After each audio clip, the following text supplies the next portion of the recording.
Good morning mga kaludi.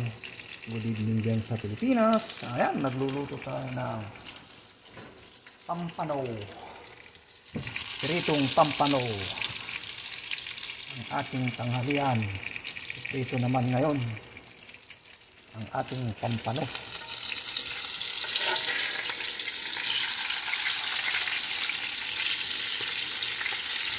Natin ang kamatis sa kasibuyas, alamang, sausaw natin, o kaya sili na may kalamansi mga kaludi.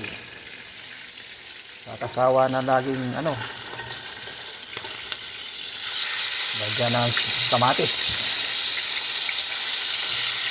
Kaya prito naman tayo ngayon. Shoutout po sa inyong lahat.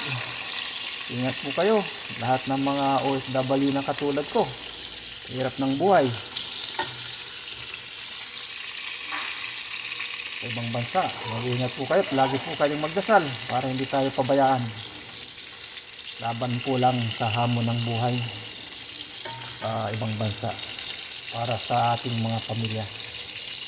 Bye bye mga kaludi, ingat po kayo. Bye bye. Alam po.